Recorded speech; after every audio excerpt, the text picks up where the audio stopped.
పితా పుత్ర పవిత్రాత్మ నామమున ఆమెన్. ప్రియ సహోదరి సహోదరులారా, ఈరోజు నవంబర్ 3వ తేదీ కథోలిక తిరుసభ పునీత మార్టిన్ డి పోరస్ గారి పండుగను కొనియాడుతుంది. పెరు దేశంలో లీమా అనే పట్టణంలో తన తల్లిదండ్రులకు వివాహం కాకముందే అక్రమ సంతానంగా ఈయన జన్మించారు. కొన్ని కారణాల వల్ల తన తండ్రి చేత వదిలివేయబడి 8 సంవత్సరాల ప్రాయం వచ్చే వరకు ఒక బానిస బ్రతుకును జీవించారు. తరువాత దేవుని యొక్క పిలుపును అందుకొని ఒక సభలో బ్రదర్గా పేదలకు సహాయం చేస్తూ తన యొక్క జీవితాన్ని అంకితం చేశారు.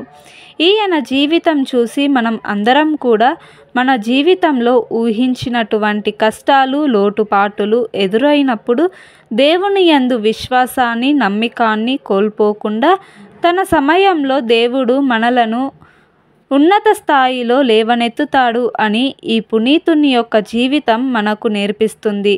అటువంటి గొప్ప పునీతుని గురించి ఈ వీడియో ద్వారా తెలుసుకుందాం.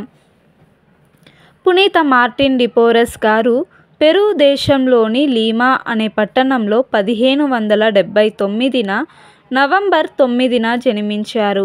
స్పెయిన్ దేశంలోని అలసంతరా నగరంలో ఒక సైనికొద్దిగా జీవిస్తున్నారు. డాన్ జాన్ డి పోరస్ ఆయనకు బానిస జీవితం నుండి స్వేచ్ఛ పొందిన నిగోరో వనిత అయిన అన్నమ్మతో పరిచయం ఏర్పడింది. పెళ్లి కాకుండానే ఆమె ద్వారా ఒక సంతానాన్ని పొందుకున్నారు. ఆ సంతానం పేరే మార్టిన్. ఆ బాలుణ్ణి తన కొడుకుగా జాన్ డి పోరస్ అంగీకరించలేదు. కానీ ఆ బాలుడు తన తల్లి పేదరికంలోనే జీవించాడు. 8 సంవత్సరాలు గడిచిన తరువాత మార్టిన్ తన బిడ్డనే అని అంగీకరించి అతని విద్య కోసం ఆర్థిక సహాయం అందించేవారు. డాక్టర్ నివేరో వద్ద మంచి వైద్యునిగా శిక్షణను పొందుకున్నారు. మార్టిన్ నగరంలో పేద రోగులకు ఉచిత వైద్య సేవలను అందించే ధర్మాత్మునిగా పేరు పొందుకున్నారు. మార్టిన్ గారు తన 15వ ఏట డొమినికన్ సభలో సహాయకుడిగా చేరారు. మొదటిగా లీమా పట్టణములోని రోజరీ కాన్వెంటులో అటెండర్గా తన బాధ్యతలను నిర్వర్తించారు. వారి క్రమశిక్షణ, భక్తిమయమైన దాన ధర్మ ఉదార బుద్ధికి ఎంతో మెచ్చుకొని డొమినియన్ సభలో ఒక సభ్యునిగా చేరమని 1584లో ఆయనను కోరారు. మార్టిన్ గారు పగలంతా సేవ చేసి అలసిపోయినా కానీ రాత్రులు శ్రద్ధతో ఆధ్యాత్మిక పుస్తక పఠనం చేసేవారు. ధ్యానం, పాప పశ్చాత్తాప పరిహారపు ప్రార్థనలు చేస్తుండేవారు. ప్రభువు వారిపై అనేక అనుగ్రహాలతో అభిషేకించారు. ఆయన జీవిస్తున్న ఒక పునీతునిగా గుర్తించబడ్డారు. శాంతి సమాధాన సన్మనస్కుడు అని పిలువబడ్డారు. రోగపీడితులపై ఒక చిన్న సిలువ గుర్తు వేసి ప్రార్థన చేసి రోగాలను పోగొట్టేవారు. మార్టిన్ గారు కనబడని వస్తువులను చూడగలగడం, దీర్ఘదర్శాలను చెప్పబడడం చేసేవారు. దూరంగా ఉన్న వ్యక్తుల మనసులోని ఆశలను పసిగట్టేవారు. బయటకు చెప్పకుండా ఆ వ్యక్తుల ఆశలు, ఆశ్రయాలను తాను అర్థం చేసుకునేవారు. ఈ అద్భుతమూర్తి లీమా పట్టణం విడిచి ఏనాడు బయట ప్రపంచానికి వెళ్ళలేదు.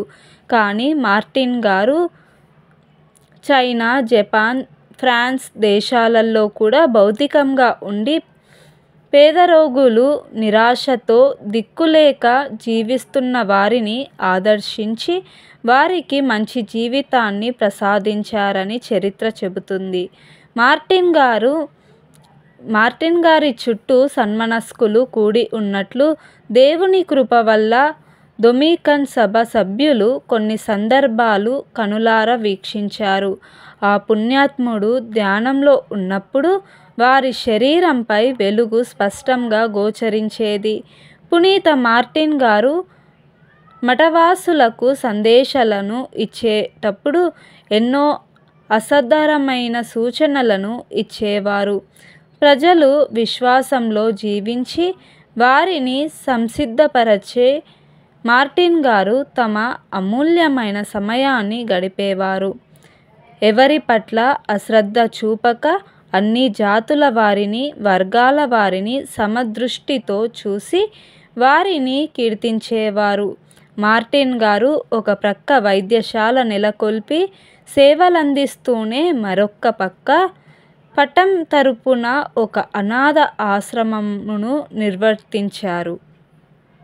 ఎవరి ఆదరణ లేకుండా వదిలివేయబడ్డ పిల్లలు, వృద్ధులు, దిక్కులేని వారిని ఆశ్రమంలో ఉంచేవారు. అలాంటి 160 మంది నిరుపేదల తిండి, వారి అవసరాలను తీర్చడంలో మార్టిన్ గారు తమ తిప్పలు తాము పడేవారు. ధనవంతుల నుండి దాన ధర్మాలు స్వీకరించేవారు. మార్టిన్ గారి వలనే లీమా పట్టణంలో పవిత్ర శిలువ పాఠశాల నెలకొల్పబడి పేద విద్యార్థులకు బసట అయ్యింది. ప్రజలచే ప్రియమైన తండ్రి, పేదల యొక్క తండ్రి అని పిలువబడిన మార్టిన్ గారు పునీత లీమా రోజమ్మ గారితో సన్నిహితంగా ఉండేవారు.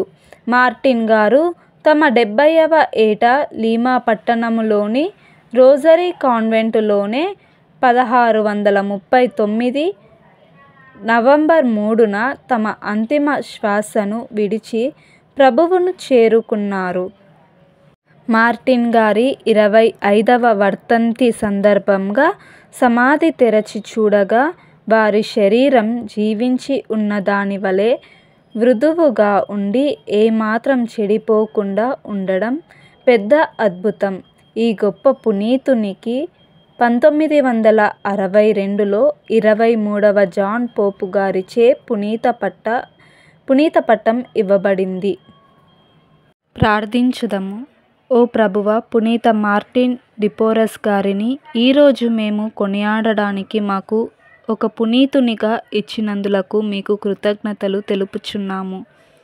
ఏ విధంగా మార్టిన్ గారు తన బాల్యంలో అత్యంత కటిక పేదరికంలో జీవించి ఉన్నను మీ యొక్క అండదండాలతో, ఆశీర్వాదంతో తాను ఉన్నత స్థితికి లేవనెత్తబడిన తరువాత పేదలను ఎల్లప్పుడూ జ్ఞాపకం ఉంచుకొని వారి యొక్క సేవలో జీవించారో అదే విధంగా మేము కూడా ఎల్లప్పుడూ కూడా మా గతాన్ని మర్చిపోకుండా పేద ప్రజల పట్ల దయ, కనికరం మా యొక్క మాటలు, చేతల ద్వారా ప్రదర్శించేలా మాకు మంచి మనసును ప్రదర్శించమని పునీత మార్టిన్ గారి మధ్యస్థ ప్రార్థన ద్వారా మా ప్రభువైన యేసుక్రీస్తును అడిగి వేడుకొనుచున్నాము తండ్రి.